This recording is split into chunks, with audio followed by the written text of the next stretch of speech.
30 days have passed and Israel has changed almost nothing. And there's just Mhm. little food aid getting in as there was at the start of the war. So this was, if you were, a lot of us, when the Biden administration first announced this, I guess what would that have been, like 3 weeks before the election, they put out this thing saying, if Israel doesn't meet these criteria by the next 30 days, then we're going to stop sending weapons to them. And kind of perked my ears up, because I'm like, why don't you just stop now? There's a 13-month at that point history of them not providing food aid and creating a man-made starvation out there. So kind of, it felt election-y, like they were maybe trying to tap into the huge frustration in America right now of all ages and different backgrounds, that people are deeply annoyed that we keep sending weapons to a country that's committing genocide.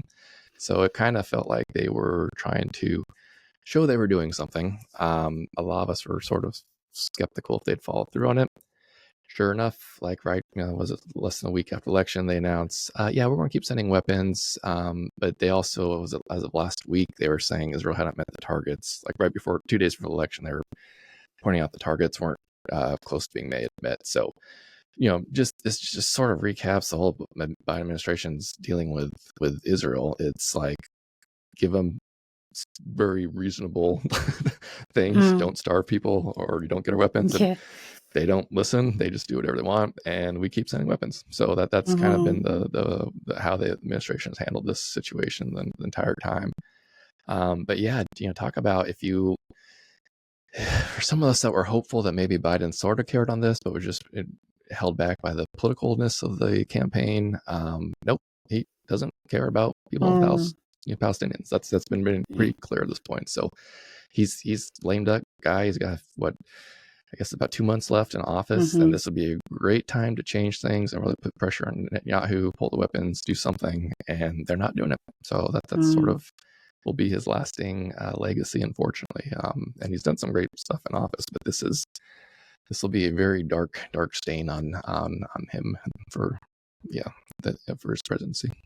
Yeah, it doesn't really send any sort of strong message. It's sort of like, we're gonna do something. Oh, but no, actually we won't. And so it doesn't really sort of deter anything in the future, because there's sort of no comeback whatsoever. But and that probably doesn't get enough attention, but we look globally so weak. We got this country, and this country, by the way, we give more aid to Israel than any country in the world. It's been that way for years.